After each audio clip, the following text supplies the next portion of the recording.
Remember that as we talked about, when we do balance equations, the only thing that we change are the coefficients in front of everybody. If I knew the alphabet, that would be good. There we go. So again, only change these numbers. We never change any of the subscripts. We never add any numbers in between letters or symbols or anything like that. There's a couple of approaches, but again, most people sort of take a trial by error sort of approach, put some numbers down. I personally, as I mentioned, like to do a table as we did, and it kind of just organizes things, kind of gives you an idea of maybe where to start and what might be easy to sort of balance. Two things that you need to make sure when you are all said and done in terms of balancing the equation is all the coefficients need to be whole numbers, the coefficients, and they need to be the simplest set of whole numbers. So again, what can happen is maybe some people may see sort of larger numbers to use to balance the equation, and it may definitely be balanced. You may have the same number of elements on each side, but you can still reduce down all those coefficients by a common number and hit whole numbers, and you should do that. So again, if you look at your coefficients at the end and you can kind of divide through all the coefficients by a common number and still get a whole number, you should do that to have a properly balanced equation. And again, sometimes you could have a balance, but again, they're just not the simple set of whole numbers. So we did a number of examples, and I don't remember, did we do this one in here or not? Did we do this one? Yes, no, anyone that was here? Was I here? I don't know. No. All right, then let's do this one. That seems like a good one. Let's do that one. I think, yeah.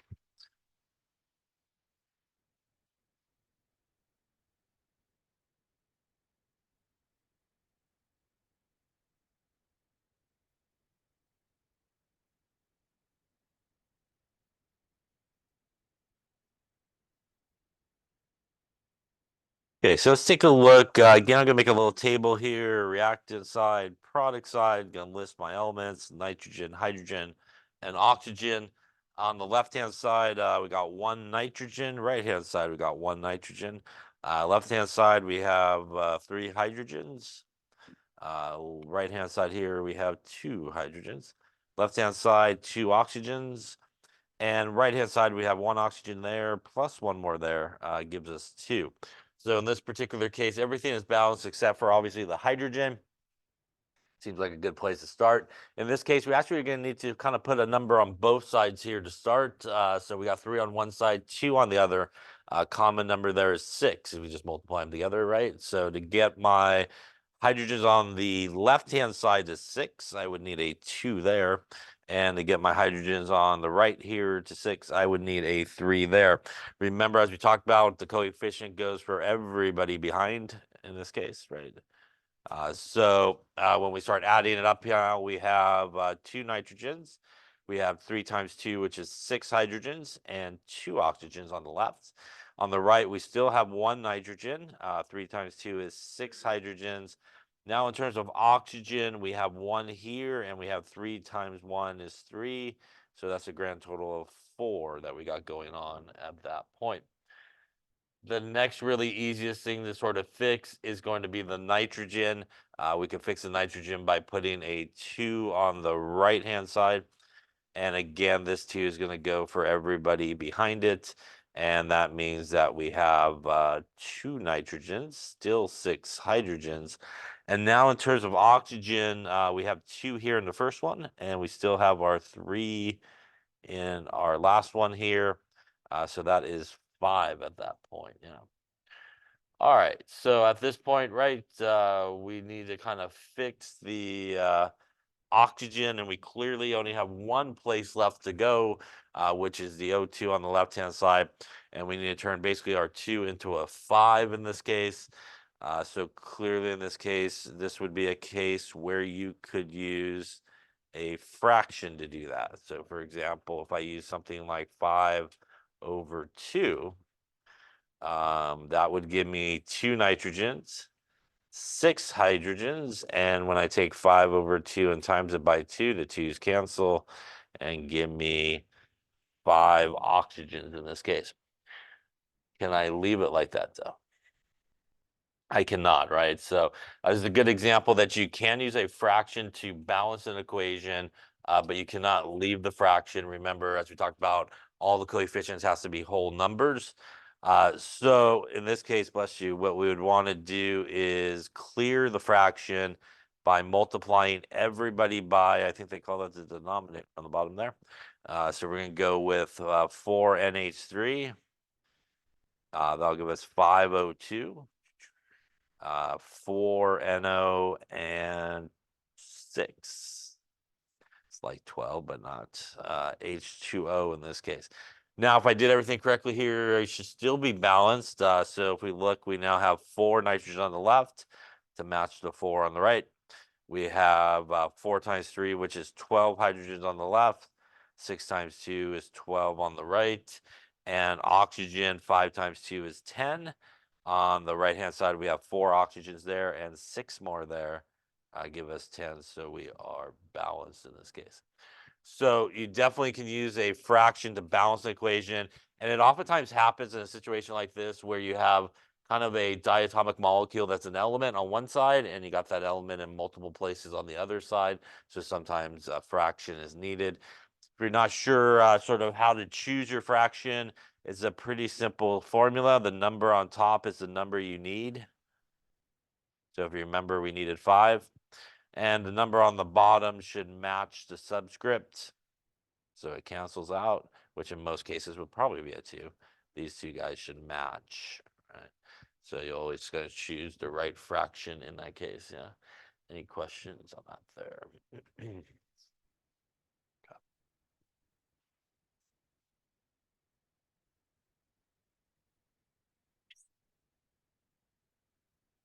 Okay, let's take a look.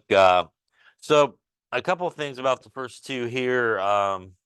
When you do have an equation that has some polyatomic ions in it, for example, here we have sulfate, which might be good for the exam later, just in case you're not familiar. That is calcium sulfate there, by the way, iron 3 sulfate. We want a lot of times it's easier to keep those polyatomic ions together rather than going element by element because there's a lot of sort of multiplying in and everything. You can't go element by element, but again, there's a lot of sort of you have parentheses a lot of times and sort of distributing numbers. So that's the approach I would recommend taking when you can see polyatomic ions on both sides of the equation. Just kind of keep them together, balance them as whole units. So how you would do that in this case, the only polyatomic ion we have is sulfate, so that's where I would start. And that's not one approach where it said start with the most complicated. This is really what it's talking about when you have sort of polyatomic ions. So on the left-hand side, I have 3 sulfates. Right-hand side, I have only 1. So I could fix that really easily by putting a 3 in front of the sulfate. Now, when you do this method, what you want to go next is whatever is attached to sulfate in this case, which is calcium. So by putting the 3 there for the sulfate, it then makes my calcium be 3. So that's where you should go next to fix the calcium. And when I do the calcium, that then goes to the chlorine, which is where I should go next. And now I have 6 chlorines on the left, which means to fix it over here, I need 2 for my chlorine. Also gives me the 2 that I need for my iron. So that's a lot easier way to balance equations that have polyatomic ions in it, is to keep them together. Start with those. Once you balance the first polyatomic ion, then go to whatever's attached to you and kind of go back and forth. Eventually, everything will sort of fall into place. And again, it's sometimes a lot easier and a lot faster than kind of going element by element, especially with those polyatomic ions. Any questions on that there? Now we could do kind of the same approach on the next one. We have nitrate on both sides, right? And we have phosphate on both sides, right? And you could really start with either one. In some cases, it may be okay no matter which one you start with. Some cases, it may not work out great for you. So for example, if I started with the nitrate and I put a 2 over here to fix my nitrate, that means I should go to my copper next. And that's a problem because my copper has 3 and I only have 2 on this side. So maybe that's not the best one to start with in this case. You could actually fix it pretty easily by just multiplying those 2 numbers together, and it'll tell you the number you actually need. But if that happens, you just erase it. That's why they kind of invented erasers, I suppose. And then you blank the screen, and then you turn the screen back on. And then you start with the other one. So in this case, I'm going to start with phosphate. I have 1 phosphate on the left and 2 on the right. So I'm going to do a 2 for my phosphate. Now I'm going to go to my copper next, which is 6. And that 6 for the copper means I need 6 nitrates. And I'll put my 3 over here, and that gives me the 3 bariums that I need.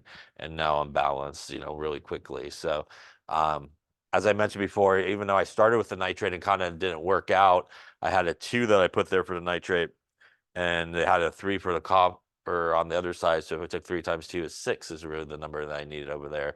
So you could kind of adjust midway if you needed to go that way as well. Any question on those two? All right, let's take a look at the last one here. I think I'm going to flip the page, rewrite it. A little C4H10, a little O2, and some CO2, and some water. This one, I don't have polyatomic ions, so I am going to go back to sort of the table method here, and I'm going to write it in the right order, put that in R and that a P. That's a long night. All right, let's try that again. There we go. All right, we got carbon, hydrogens, and oxygens going on. We got 4 carbons on the left, 1 on the right, 10 hydrogens on the left, 2 on the right, 2 oxygens, and once again, we have 3 oxygens there on the right-hand side. So the easiest thing really to fix here is just the carbon, since this is on one side, one thing in each side. We can put a 4 in front of it. That again is going to go for everybody behind it. So that's going to give me 4 carbons, still 2 hydrogens. Now in terms of the oxygen, I have 8 happening there and 1 there, which would give me 9 in this case.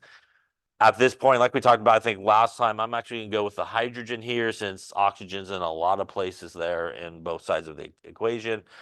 We can fix the hydrogen really easily by putting a 5 there. Once again, that's going to go for everybody behind. So that's going to give me 4 carbons, 10 hydrogens. And now in terms of the oxygen, I still have 8 on the first one, and now I have 5 there on the second one, and that is a 13, I think. So in this case, once again, we really don't want to play with any of the other numbers as they are sort of locked into place. So this is a good place where we can kind of turn our 2 into a 13, and a fraction is a good way to do that. Once again, the number on top is the number we need. So we need 13. So that is what goes on top. The number on the bottom should match this guy so that they all cancel out correctly. And that would get us 4 carbons, 10 hydrogens, and 13 over 2 times 2 will give us 13. Any questions on that so far? Now, as we talked about, we can't leave it like that, so we're going to clear the fraction by multiplying everybody by the 2, which is the denominator there in our fraction, and that will give us 2C4H10 plus 13O2 gets us 8 CO2 plus 10 H2O.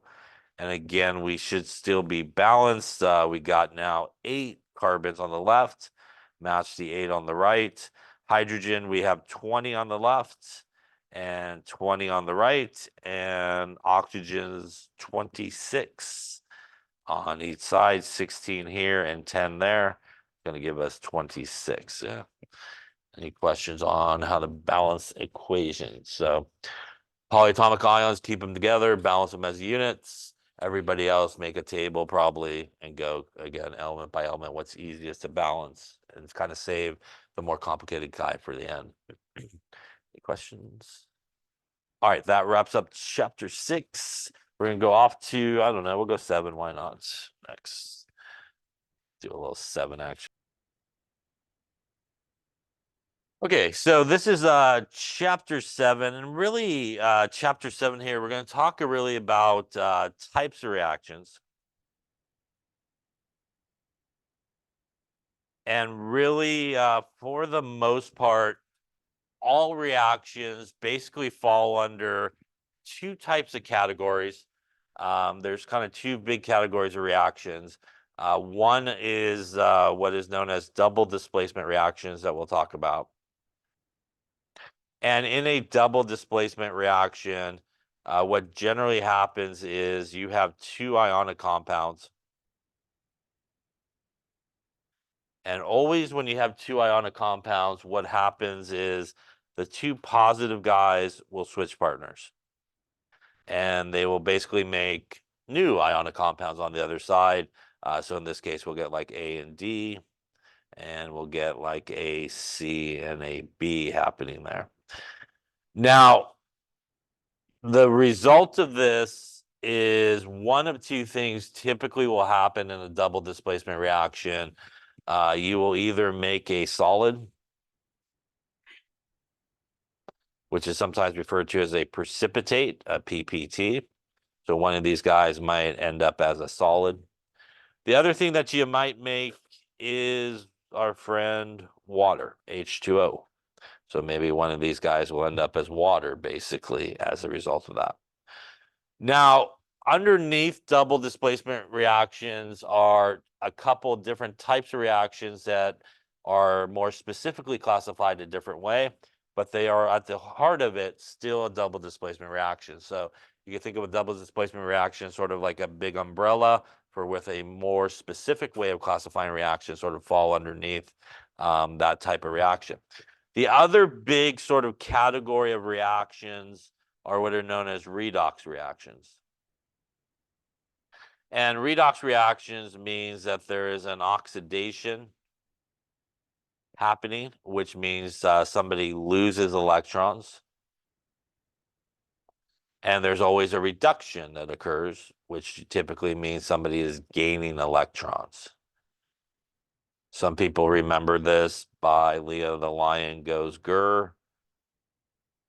Of electrons oxidation, gaining of electrons reduction.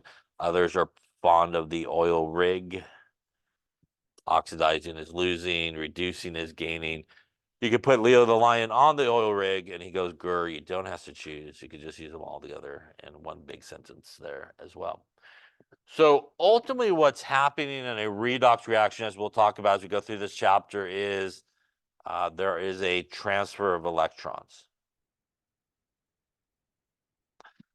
And again, you could think of a redox reaction as like the big category for which we could classify more specifically other types of reactions. So ultimately what we will see in this equation or this chapter, we will see that you can look at an equation and you can classify an equation multiple ways. So you can kind of classify the same equation multiple different ways, depending on sort of what you're looking at. But ultimately, the two sort of big umbrellas of classifications is either it's going to be a redox reaction or a double displacement reaction. And the reason why these are really the big umbrellas is there's really three reasons why a reaction takes place at all. Is what we talked about, I think, a little bit in the last chapter. One of the three reasons a reaction takes place is you want to make a solid. The other reason is you want to make water. And the third reason why a reaction takes place is there's going to be a transfer of electrons. Pretty much all reactions boil down to one of those three things happening as to why the reaction is actually taking place. If one of those three things just happened, you either transferred some electrons, you made a solid, or you made water. And that's, again, was sometimes referred to as the driving forces for why a chemical reaction takes place, is one of those three things happening. Any questions on that there? So we're going to start with reaction in aqueous solutions, which is probably going to be more of a double displacement type of look first. And we'll look at some of those guys. So let's take a look at that. So aqueous solution is a homogeneous mixture, and it's really made up of two parts, a solution. Homogeneous mixture means that everything's the same throughout, right? So everything dissolves. There's two parts to a solution. There's the solute and the solvent. The solute is the smaller part of the solution, and the solvent is the larger part of the solution. So for example, if you take water, and you take some sodium chloride solid here, this is going to be your solute. Your water is going to be your solvent. And when you put them together, you will get a sodium chloride solution. And solutions typically get the aqueous symbol next to it. And it's really a mixture of those two things together. If you're not sure what the solute is of a solution, it's the actual name of it. So the sodium chloride solution, sodium chloride is the solute.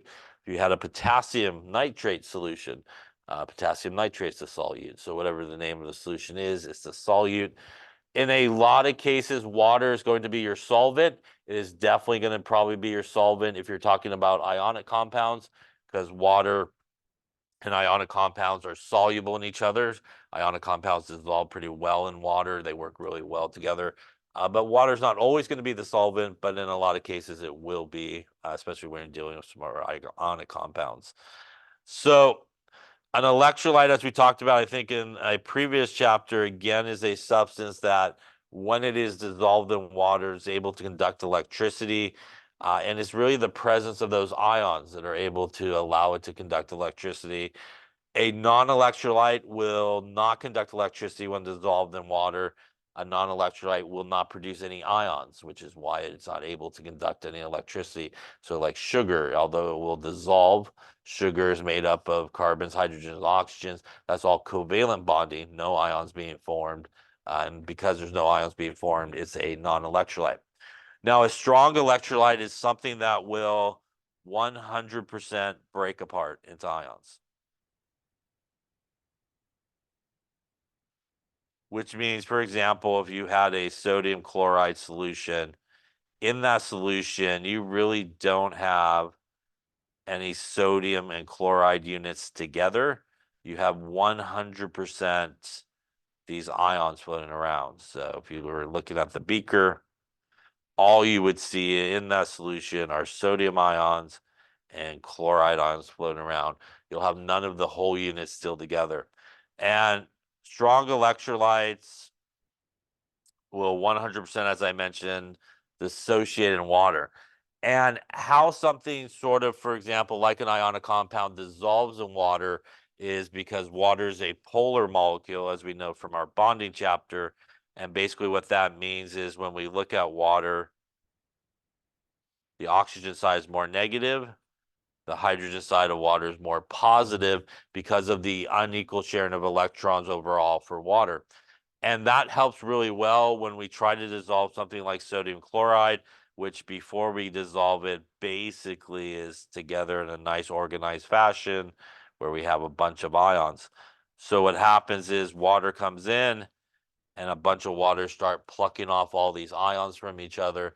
They're able to do that because when we go to dissolve something, you help it along by stirring it, right? So you're throwing a lot of water all over the solid. So that's going to put a lot of water molecules on those ionic solids.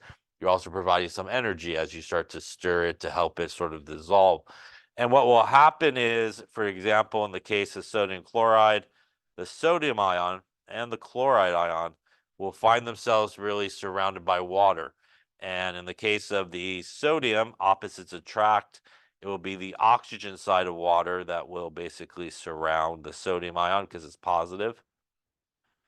And in the case of chloride, it will actually be the hydrogen part of water that will surround it, as that is the more positive side in the case here of water. And that is essentially how the salt disappears. It really doesn't disappear, it really doesn't go anywhere. It gets trapped through a lot of waters that is no longer visible to us. We can't see it anymore because it's trapped between all those waters that basically are surrounding it. It also keeps both of those ions away from each other so they can't come back together. And we know that if we take something like this, which we did like way early on, I think in a couple of those experiments, if we took something like salt water and we heated it up, we would evaporate off the water, right? And that would allow nothing to be in the way of those two ions, and they'll be able to come back together, and you would re-see the solid because you got all the water out of the way, basically, so you can actually see it again. This is all why we know when we make a solution, it is a physical change because we still have the salt and the water, right? Nothing's really changed to something else, which is what would happen in a chemical change. So that is the process of dissolving. We get these guys that are essentially hydrated. And again, water is a very effective solvent because it is polar and it works really well, water, with things that are polar because they're able to interact well with each other. It works really well with things that are ionic because they could interact well together. The one place where water is a pretty bad solvent would be if you try to use it with something that is nonpolar. So nonpolar and polar really don't mix. So water would not be a great thing to use with something that is going to be nonpolar. And again, that is the hydration that we talked about. water surrounding these ions, allowing it to dissolve. And again, it kind of keeps them apart from one another as well. Now, acid and bases are also electrolytes. And for example, we have things like hydrochloric acid there, nitric acid.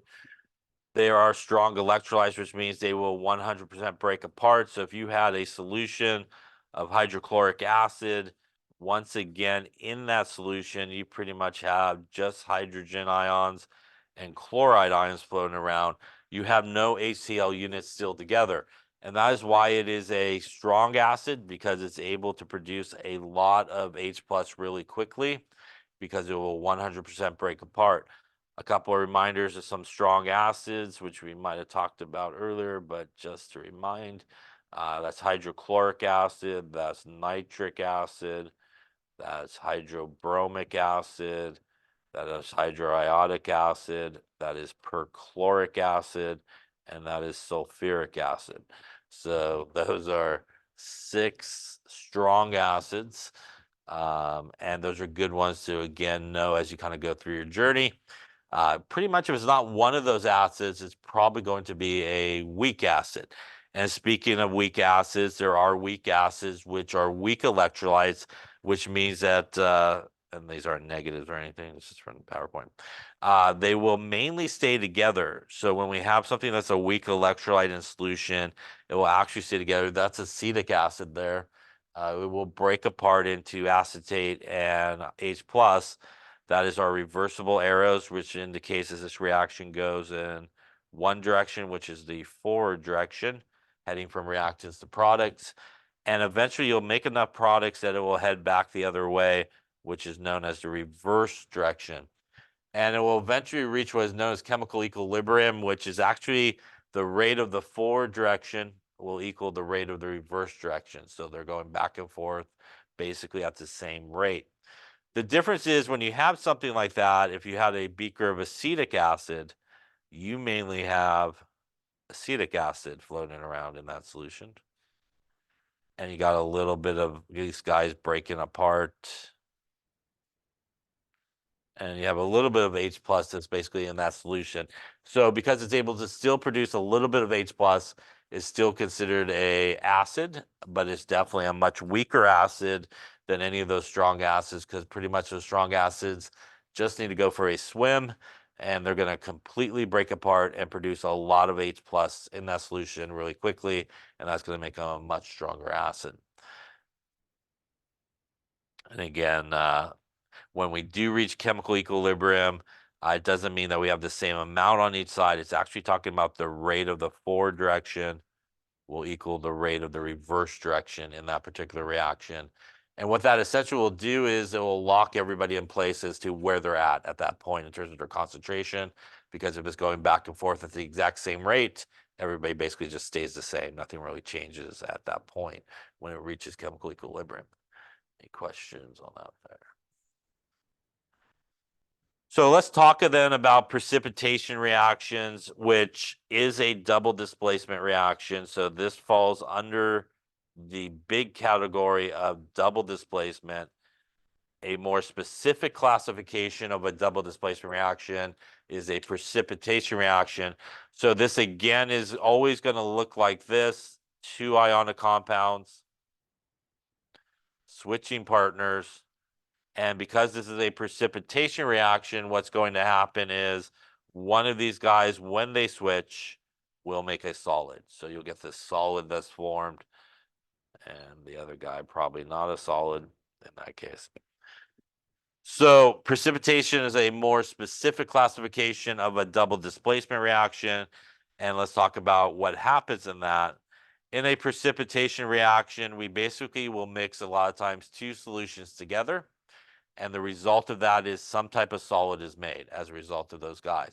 So basically what happens is you're going to throw in 2 ionic compounds, like A, which is A and B, and C and D.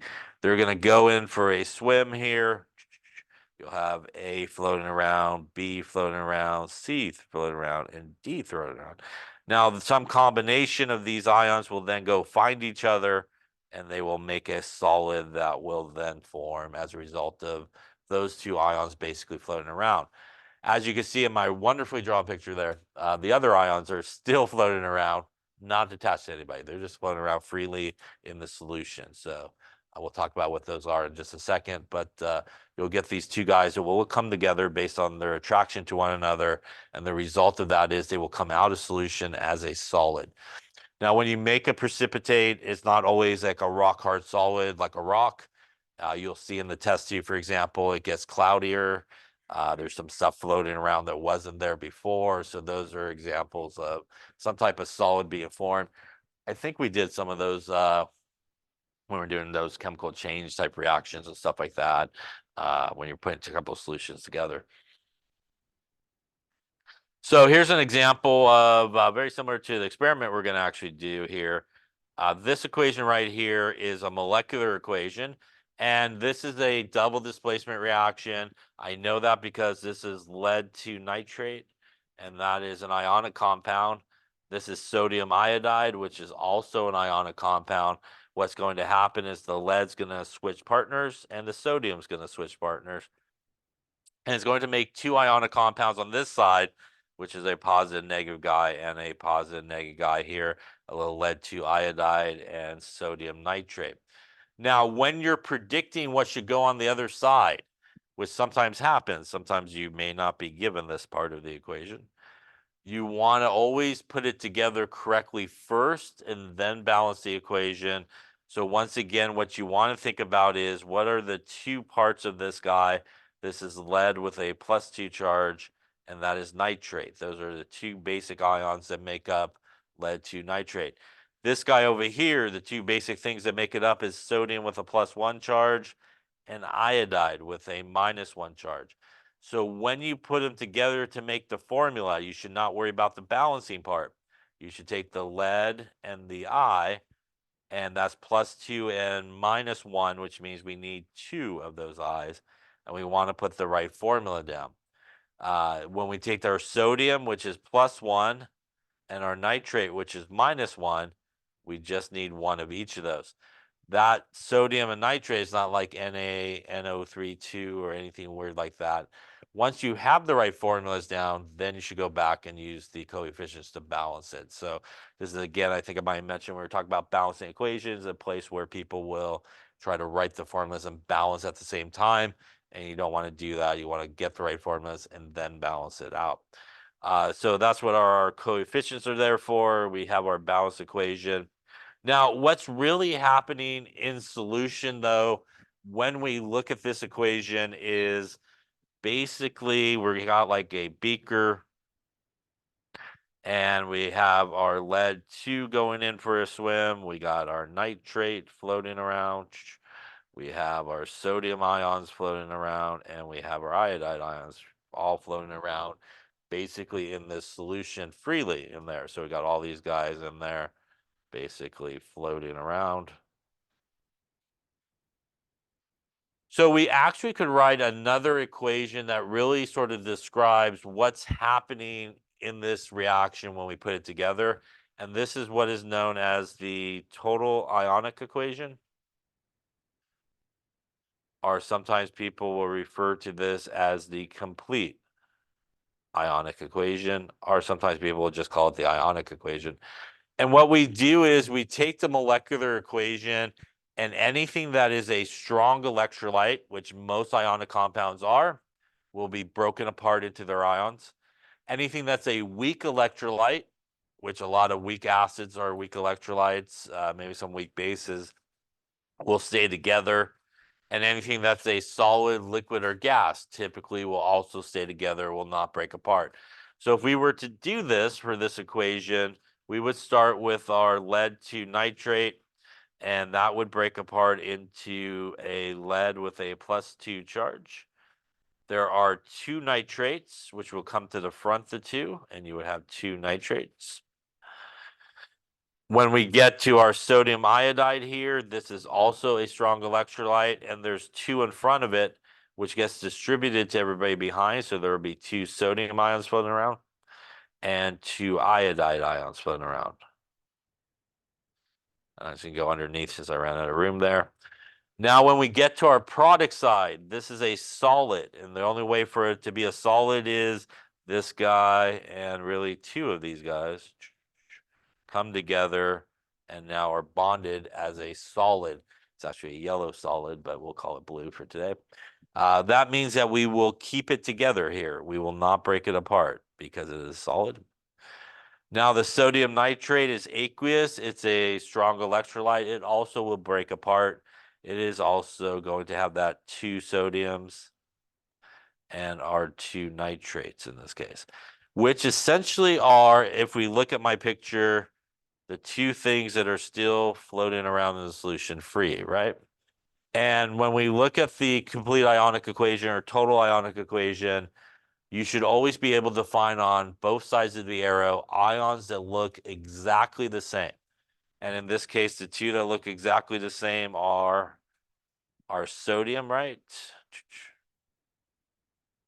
And our nitrate looks exactly the same on both sides. And what I mean by exactly the same is if you do this correctly and everything is balanced correctly, you should actually have the same number of those ions on each side of the arrow as we do here. They are still floating around, not really making the solid or anything like that, right? Just kind of floating around, watching what's happening. When you watch what's happening, you're known as a spectator, yes? And these are what are referred to as spectator ions. So these are our spectator ions.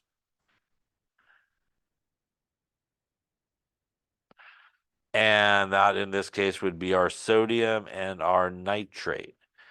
They are spectators because they're not really involved in any of the product that's being formed in this reaction.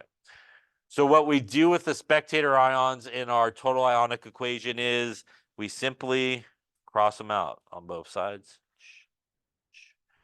And what that's going to leave you is the 3rd type of equation, which is known as the net ionic equation. And that is essentially what is actually happening in this reaction. When you dump those 2 solutions together, it is the lead 2 ion goes and finds the 2 iodides, and they come together to make this solid, right? In this particular case. And that is the net ionic equation. You can think of the net ionic equation as really cutting out everything else and basically just telling you exactly what's happening in this reaction. And what's really happening here is one of the 3 reasons why a reaction takes place. We just made a solid. So that is one of the 3 reasons why a reaction takes place. And in this case, it's actually the formation of a solid, which is why it is known as a precipitation reaction. So these are 3 really important types of equations. The one where you write everything like a normal equation with all the chemical formulas is the molecular equation. The one where you break apart everybody into really their ions that are strong electrolytes is known as the total ionic equation. That's where you can find your spectator ions, and that leaves you the 3rd type of equation, which is our net ionic equation. Yeah.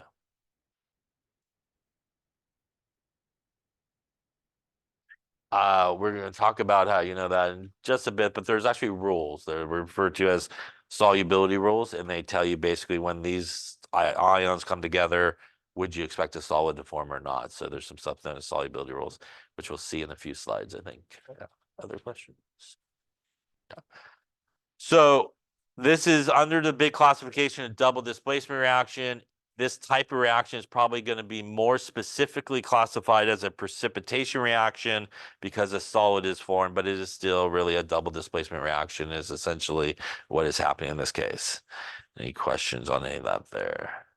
I think I jumped 3 slides on that right there. There you go. All right. So again, that's our ionic equation and our spectator ions and our net ionic equation. Okay.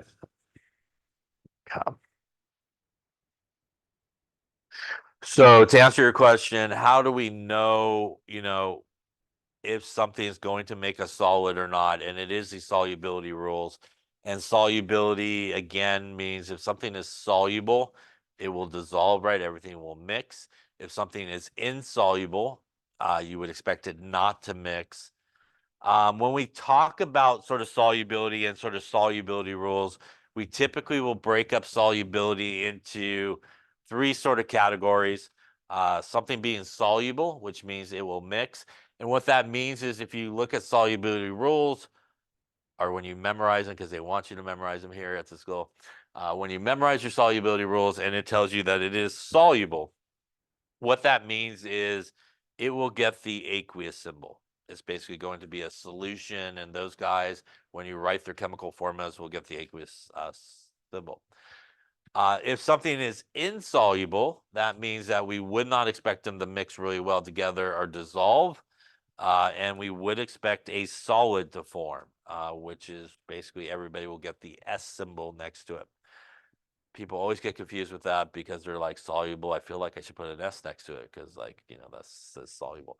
But so insoluble, solid is what the S is for. Soluble is aqueous. Now, slightly soluble basically means that uh, most people consider slightly soluble to be more so like insoluble. So kind of like on the insoluble side. Everything, no matter what it is, even things that are insoluble are slightly soluble because you always get a little bit of it to dissolve, but sometimes it's super, super small amount as you think about it. So in most cases, slightly soluble sort of leans more towards it being insoluble than it being soluble. So let's take a look at some of these rules and sort of see what we would do with these. So compounds that are typically soluble in water is anybody that has group 1 in it. And what that means is group 1 from the periodic table. If you see a formula that's got a sodium in it, you don't have to look any further. It's going to be soluble and it should have aqueous next to it. There's no exception. So this guy, you see any of those members of group 1 in the formula, it should get the aqueous symbol. It should be soluble. Anybody with ammonium also should be soluble. There's no exceptions. So again, if you see anybody that has those guys in it, you're good to go. Anything that contains nitrate, chlorate, or perchlorate, also no exceptions, which means it should be soluble and have the aqueous symbol. You expect it to kind of be floating around in the solution freely as ions. If you have chloride, bromide, or iodide, they are typically going to be soluble, which means it would be aqueous. But there are three exceptions in this case. And the three exceptions are if you have chloride, bromide, or iodide with any one of these three guys, silver, that's mercury 1, and that is lead 2, they're not going to be soluble. They will actually be the opposite, and these guys would become insoluble. So there are three exceptions in this case. Most sulfates are going to be soluble, except for calciums and silver sulfate, which are slightly soluble, and barium, mercury 2, and lead sulfate are insoluble as well. So these are guys that are typically going to be soluble, except for a few of those exceptions. Now, there are also some things that are going to be insoluble typically. And when you see those things, you know that they should actually get like the solid sort of denotation. So hydroxides are typically going to be insoluble, which means they typically will get the solid. But again, there are some exceptions, and these exceptions are pretty much what we saw on the previous slide. If you have anybody in group 1, they're going to be soluble. Barium and calcium hydroxides are slightly soluble.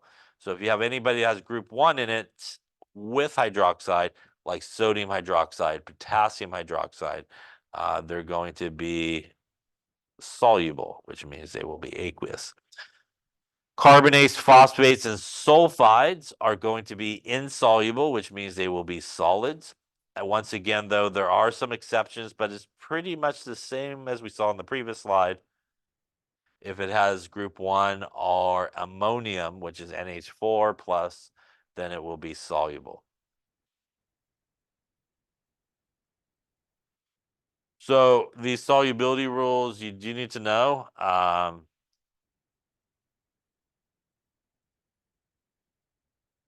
And these are really what you use to try to determine whether or not something will make a solid or not. So for example, if I had, say, I'll do it here. Let's say I took a little silver nitrate.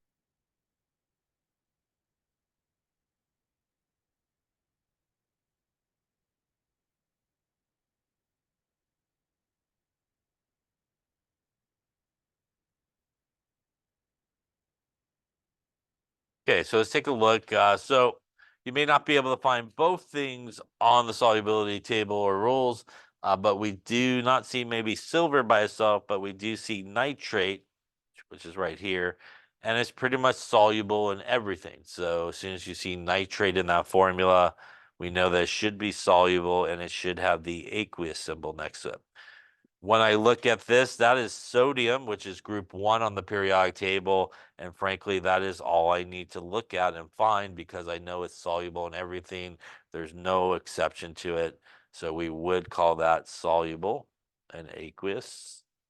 By the way, you could also look at chloride in this case. Chloride is soluble in everything except for silver, mercury, and lead, which is not the case there with sodium. So either one would tell you that it's soluble.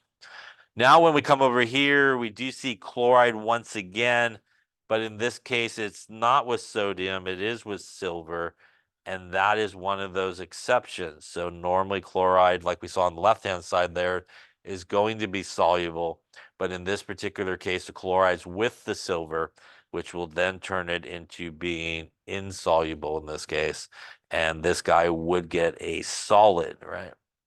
Now, when we come over here to our sodium nitrate, sodium's group 1, which means it's soluble in everything. Nitrate is soluble in everything, so you can really look at either one. In this case, they will both tell you the same thing, and this would give us all of our sort of states, if you will. Any questions on that? This is a double displacement reaction. This is also going to be a precipitation reaction, right? Because we made a solid in this case. We could also, now that we have the molecular equation, we could write our total ionic equation. And once again, our total ionic equation in this case would be breaking this guy apart. So that's going to be a silver ion plus a nitrate ion. Then our sodium chloride is a strong electrolyte, so it would break apart into a sodium ion and a chloride ion here. The silver chloride, which is a solid, should I break it apart or keep it together? I should keep it together. So anything that's a solid, liquid, gas, or a weak electrolyte should stay together. Otherwise, it would not be a solid if I broke it apart. And this is a strong electrolyte, which means it would break apart as well into a sodium ion and a nitrate ion in this case, yeah. And that would be our total ionic equation in this case. The two spectator ions would be which things? Spectator ions would be nitrate, which is the same on both sides, and also sodium, which is the same on both sides. Those would be our two spectator ions in this case.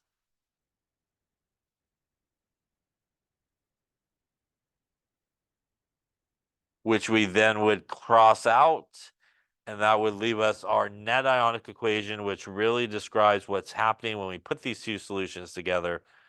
And that